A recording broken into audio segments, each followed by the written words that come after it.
Admiral Korath Vostul watched with unblinking eyes as the holographic display updated.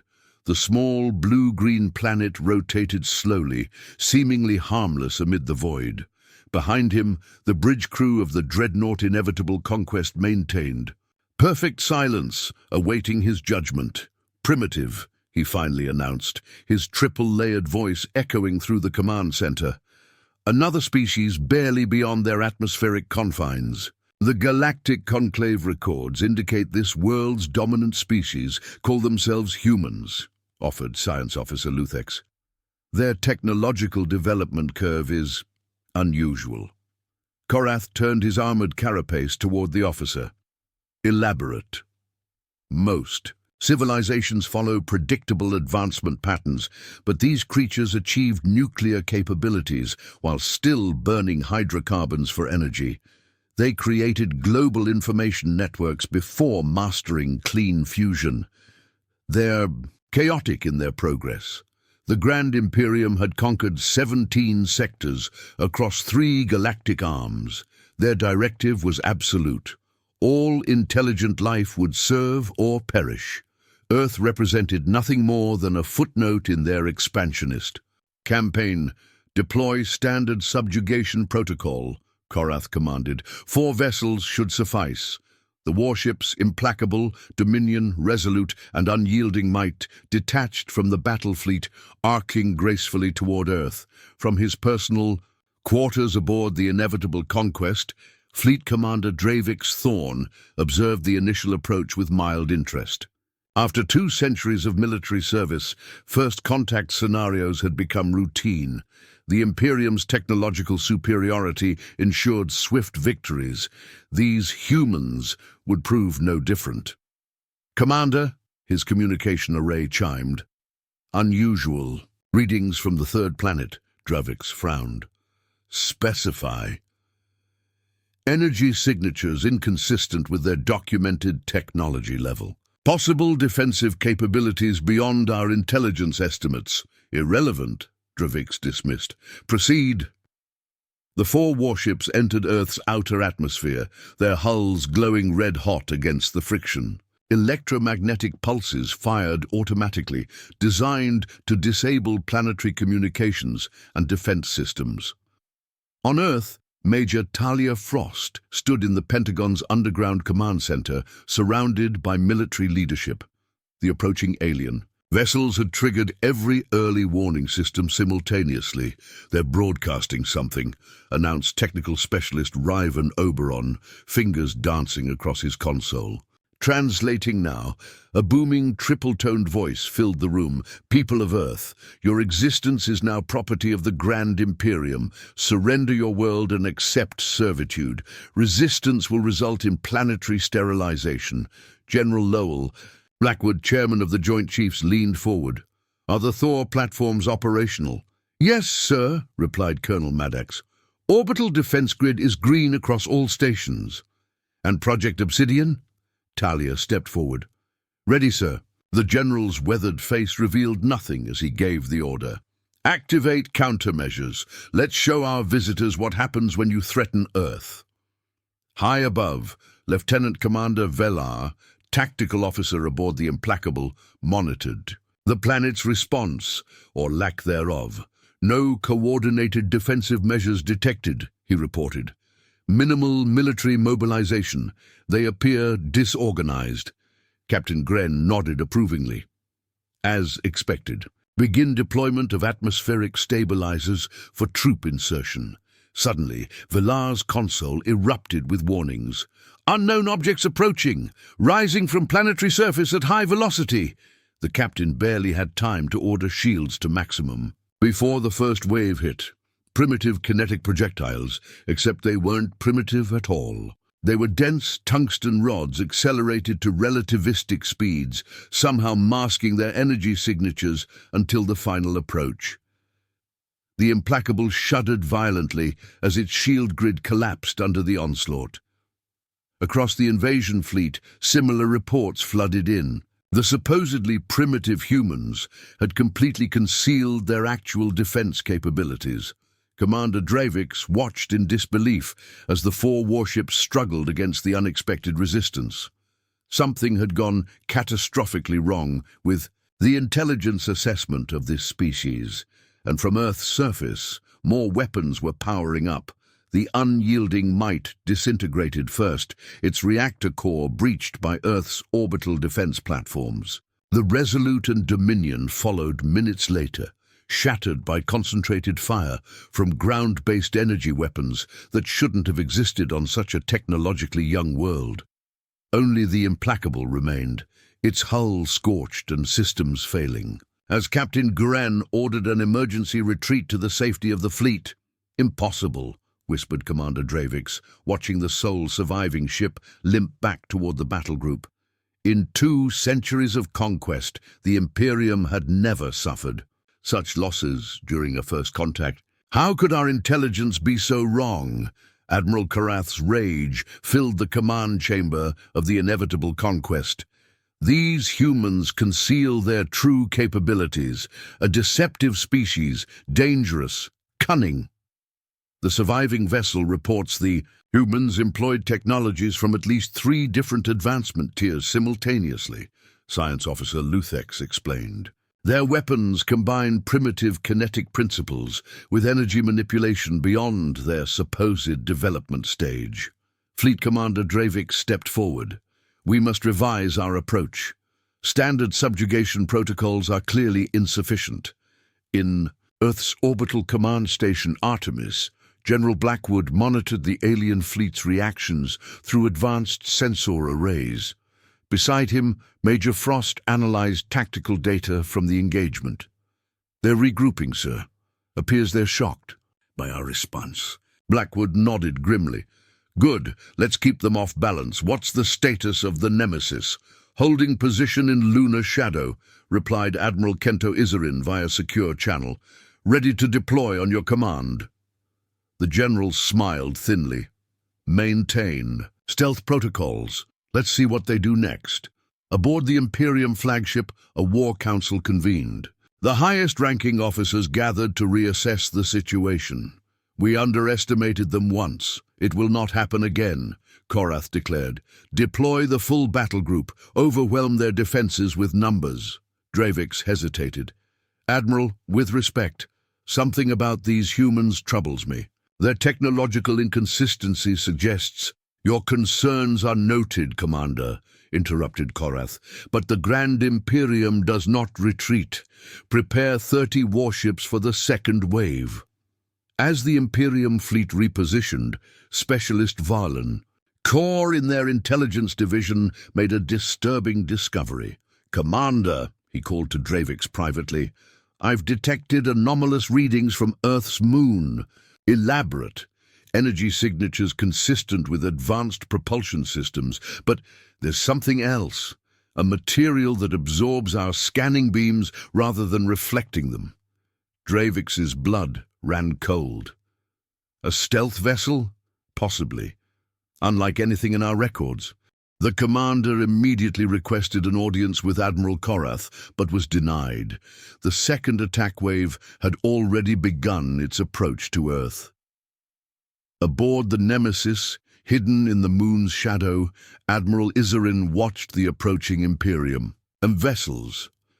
The experimental warship represented humanity's greatest technological achievement, a craft built specifically to face extraterrestrial threats, its hull coated with light-absorbing metamaterials that rendered it nearly invisible against the void of space. "They haven't detected us," confirmed Lieutenant Oryx Taylor, tactical officer. "Weapon systems charged and ready," Izarin nodded. "Let them commit fully to the engagement, then we'll introduce ourselves." The 30 Imperium warships entered Earth's upper atmosphere, expecting resistance, but confident in their overwhelming numbers. Earth's defense platforms opened fire immediately, destroying 3 vessels in the initial volley. Impressive, but insufficient against such numbers. What the Imperium didn't know was that humanity had been preparing for this day for decades. After recovering a crashed alien scout ship in the mid-20th century, Earth's governments had secretly united behind closed doors, pooling resources to develop defensive capabilities while maintaining the appearance of a divided, primitive civilization. And now their greatest weapon was about to reveal itself. "All systems green," reported Commander Lyra Vantage from the Nemesis engine room. "Quantum drive responding nominally." Admiral Izarin gave the order. "Execute attack pattern Omega. Let's show them what humanity is truly capable of." The black ship emerged from lunar shadow, accelerating toward the Imperium fleet at impossible speed. The Nemesis tore through space like a phantom, its hull absorbing rather than reflecting light, a void against the stars. By the time Imperium sensors detected the anomaly, it was already among them. "Unknown vessel," came the panicked report from the Merciless, one of the 30 warships now engaged with Earth's defenses. "Configuration doesn't match any known." The transmission cut short as the black ship unleashed its primary weapon. Not the crude kinetic projectiles or energy beams the Imperium expected, but something far more sophisticated, a gravity manipulation field that collapsed the Merciless into itself, imploding the vessel into a dense mass of twisted metal. From the command deck of the inevitable Conquest, Admiral Korath watched in disbelief. "What is that vessel? Where did it come from?" Science Officer Luthex frantically analyzed incoming data. "Its hull composition is unprecedented. It's absorbing our scanning beams. Admiral, this technology exceeds our own by several generations." Commander Dravix's earlier warnings now seemed prophetic. "They allowed us to believe they were primitive," he realized. "They wanted us to commit our forces." On the bridge of the Nemesis, Admiral Izarin directed a symphony of destruction. The ship's quantum positioning system allowed it to appear almost instantaneously at different points in the battlefield, striking and vanishing before the Imperium vessels could target it effectively. "Target lock on the subjugator," reported Lieutenant Taylor. "Firing solution ready. Execute," ordered Izarin. The black ship's secondary armaments activated, focused plasma streams that cut through the Imperium's supposedly impenetrable shields like they were gossamer. The subjugator split apart, atmosphere venting into space as its crew perished. Major Frost coordinated from Earth Command, ensuring the orbital defense platforms worked in concert with the Nemesis. Target designations updated. Thor platforms, focusing on vessels 7 through 12. General Blackwood nodded approvingly. "Time to activate our ground-based systems as well." Across Earth's surface, concealed silos opened, revealing missile batteries that launched specialized EMP warheads. These weren't designed to destroy, but to disable, specifically calibrated to the frequency range used by Imperium shield generators. As the battle raged, Fleet Commander Dravix analyzed the humans' tactics with growing comprehension and dread. "They're not just defending," he told Korath. "They're herding our fleet into a kill zone." The Admiral's features hardened. "Impossible. No species has ever outmaneuvered an Imperium battle group." "This one is," Dravix insisted. "Admiral, we must withdraw and reassess." But Korath's pride wouldn't allow retreat. "Launch all fighters, target their black ship." Hundreds of smaller attack craft poured from the Imperium carriers, swarming toward the Nemesis. For a moment, it seemed the tide might turn as the human vessel was surrounded. Then came humanity's next surprise. From concealed hangars on Earth's moon, squadrons of Earth's own fighter craft emerged, sleek, angular vessels, piloted by the best combat aviators humanity had to offer. Led by Wing Commander Thalia Everest, they intercepted the Imperium fighters with devastating efficiency. "Talon Squadron, engage at will," Everest commanded, her fighter dancing through enemy formations. "Remember your training. They rely on predictive targeting. Stay unpredictable." The space between Earth and Moon became a chaotic battlefield of energy weapons, explosions, and debris. One by one, Imperium ships fell to the coordinated human assault. Commander Dravix watched the disaster unfold, his analytical mind coming to a terrible conclusion. The Grand Imperium, conqueror of 17 sectors, had fundamentally misjudged humanity, perhaps the most dangerous species they had ever encountered. And aboard the Nemesis, Admiral Izarin gave the order that would cement this fact in the annals of galactic history. Target their command vessel. Let's end this. The Nemesis pivoted with impossible grace, its black hull seeming to drink in the light of nearby explosions as it oriented toward the massive Imperium flagship. Admiral Korath finally realized the magnitude of his error as the human vessel accelerated directly toward the inevitable conquest. "All power to forward shields," he commanded, but the damage was already done. His fleet lay in ruins, decimated by a supposedly primitive species that had revealed technological prowess beyond anything the Imperium had encountered. Commander Dravix approached his superior, voice low but urgent. "Admiral, we must retreat now. Save what remains of our force. The Imperium must know what we've discovered." For the first time in his centuries-long career, Korath felt genuine fear. "Prepare jump coordinates. Emergency Protocol Omega." The massive engines of the inevitable conquest ignited as the flagship attempted to flee the battle. But the humans had anticipated this move. "They're trying to escape," Major Frost observed. "From Earth Command. Admiral Izarin, can you intercept?" "Negative," came the reply. "Their main drive is too powerful for us to prevent jump initiation. But we have another option." From the lunar surface, a massive cannon, concealed for decades beneath the regolith, powered up Project Harpoon, Earth's last resort weapon against superior interstellar drives. "Quantum tether ready," reported the weapon's chief engineer, Dr. Valeri Masaryk. "Target locked." General Blackwood gave the command. Fire. The cannon unleashed not a destructive beam, but something far more insidious. A specialized field that entangled with the Imperium flagship's exotic matter drive, preventing it from establishing the necessary quantum state for faster-than-light travel. Aboard the inevitable conquest, alarms blared as systems failed catastrophically. "Jump drive compromised," reported the engineering officer. "Unknown interference pattern." Korath slammed his armored fist against his command chair. How? How could they possibly have countermeasures against our drive technology?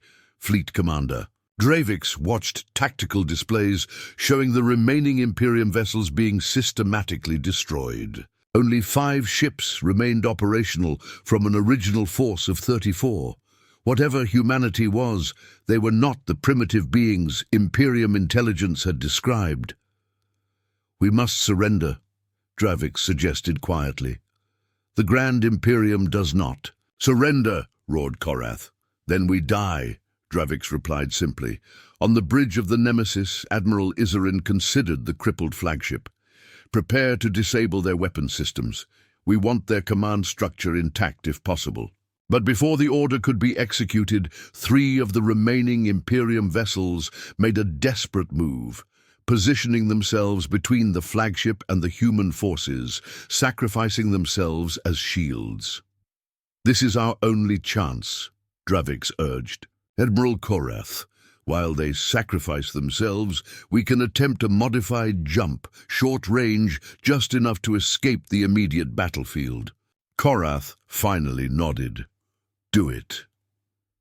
The inevitable conquest diverted all remaining power to a desperate maneuver, not a true faster-than-light jump, but a relativistic acceleration that might carry them beyond the battle zone.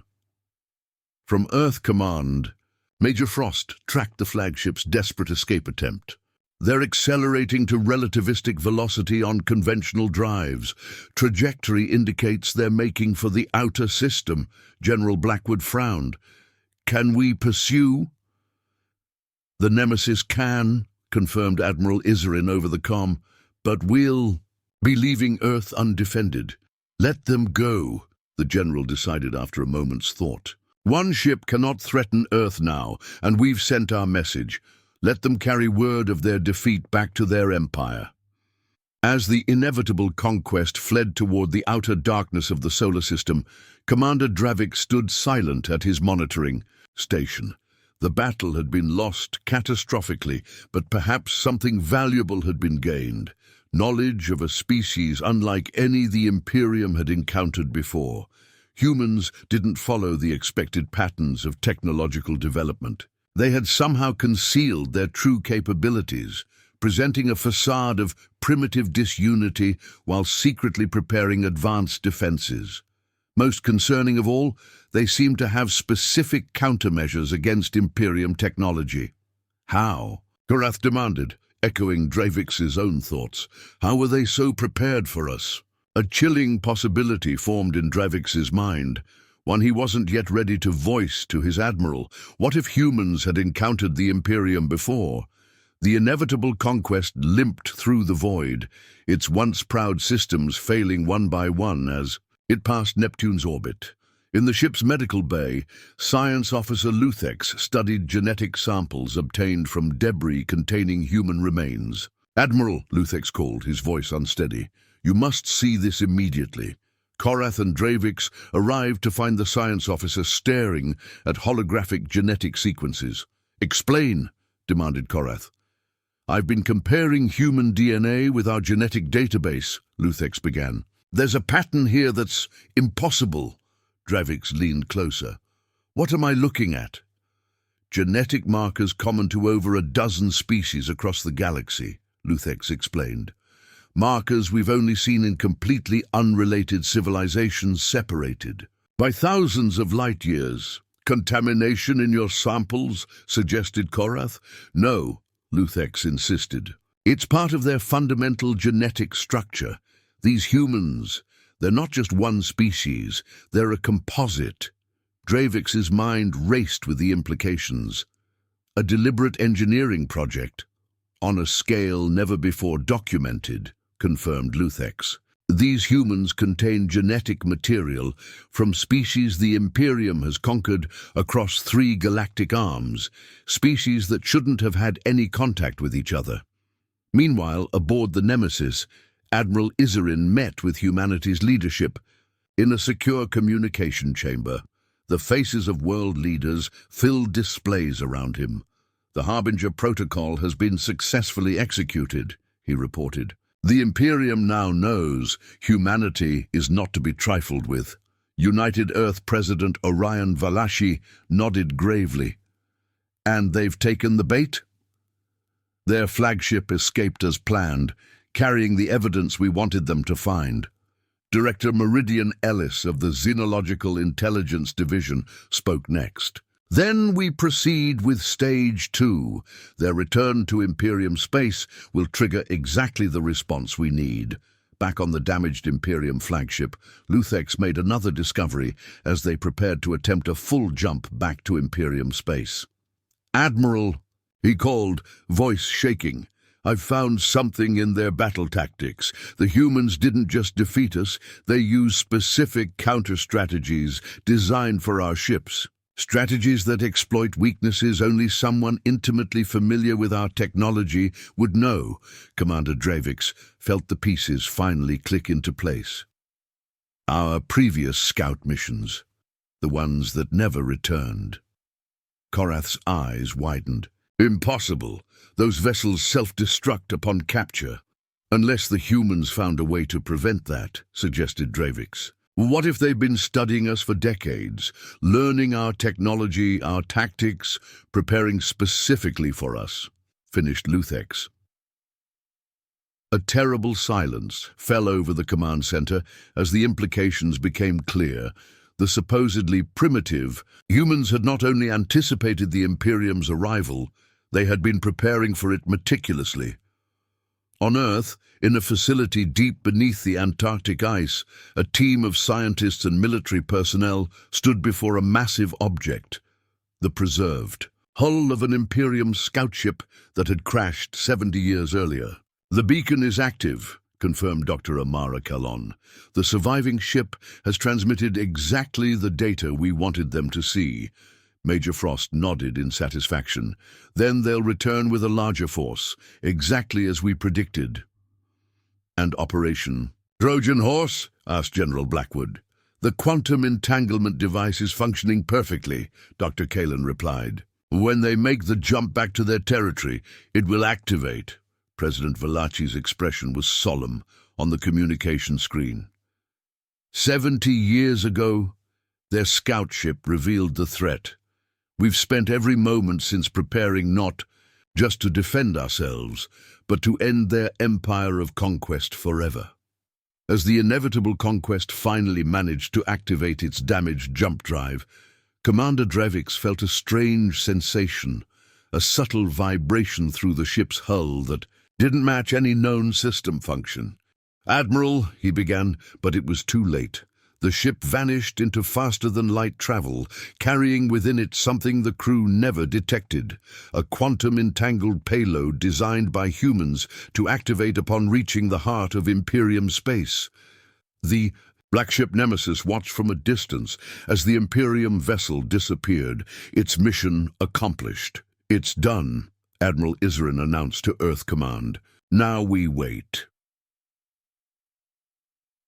3 months after the Battle of Earth, Commander Drevix stood before the Grand Sovereign Council of the Imperium in the vast chamber at the heart of Capital World Nexus Prime. The surviving officers of the inevitable conquest flanked him, their postures rigid with fear and shame. "You claim this primitive world not only repelled our forces, but laid a trap specifically for us," demanded High Sovereign Muldrax, his voice echoing through the chamber. "Yes, Sovereign," Drevix replied, his career and likely his life forfeit. "With this admission, the humans possess technology that appears deliberately developed to counter our own. They allowed one ship to escape, to bring warning." "Warning of what?" growled another counselor. Before Drevix could answer, the chamber's security systems activated. Holographic alerts flashed as planetary defense networks across the Imperium capital began failing simultaneously. "We are under attack," shouted the security chief, but there were no enemy ships, no invading forces. Instead, every system connected to the Imperium network began to collapse. The quantum entanglement device smuggled aboard the inevitable conquest had activated precisely as designed, spreading an engineered virus through the Imperium's technological infrastructure. On Earth, humanity watched through quantum entangled, observers as their plan came to fruition. In the Antarctic facility, President Valachi stood with the military and scientific leadership responsible for Earth's defense and the Imperium's downfall. 70 years ago they came to study us for conquest, he said solemnly.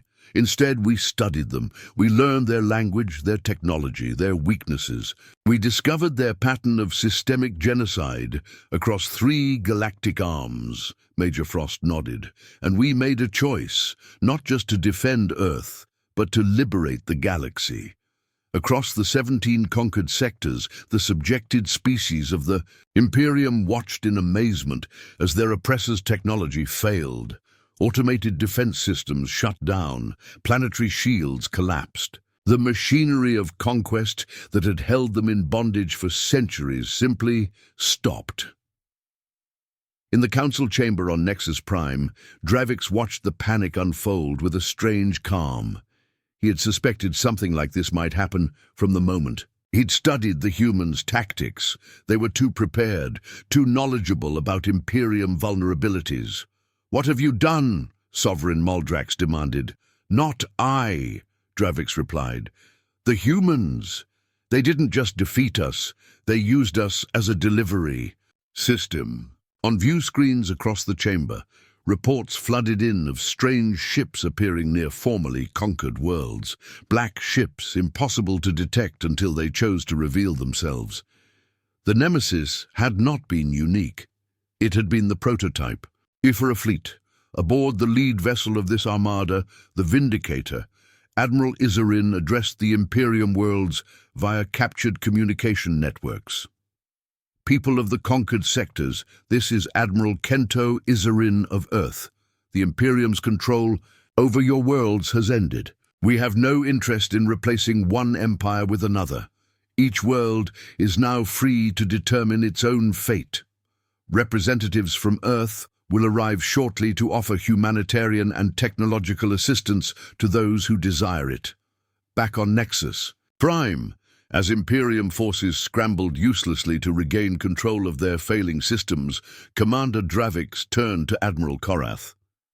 They never wanted conquest, he realized aloud. They wanted liberation. The genetic markers, the advanced technology, they've been gathering intelligence and resources from across the galaxy, uniting against the Imperium. Korath stared blankly at the chaos around them. How could one primitive world accomplish this? That was our mistake, Dravix replied. Assuming they were primitive because they appeared disunified, their seeming weakness was their greatest strength. They embraced diversity, adaptation, creativity. While we built an empire on uniformity and conquest, they built a civilization on innovation and cooperation.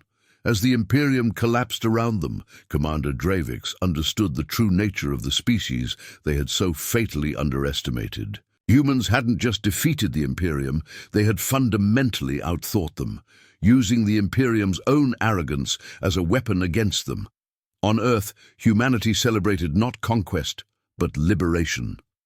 Their black ships now served as ambassadors to a galaxy in transition from tyranny to freedom.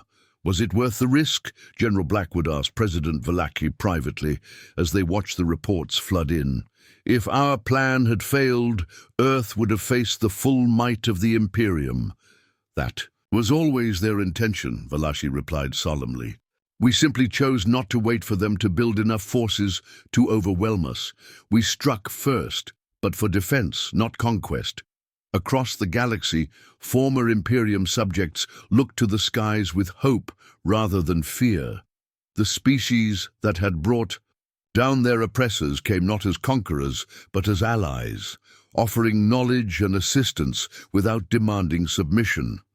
In the end, the most dangerous species in the galaxy had proven dangerous, not because of their weapons or aggression, but because of something the Imperium could never understand: humanity's relentless creativity, their ability to unite despite differences, and their fundamental rejection of tyranny.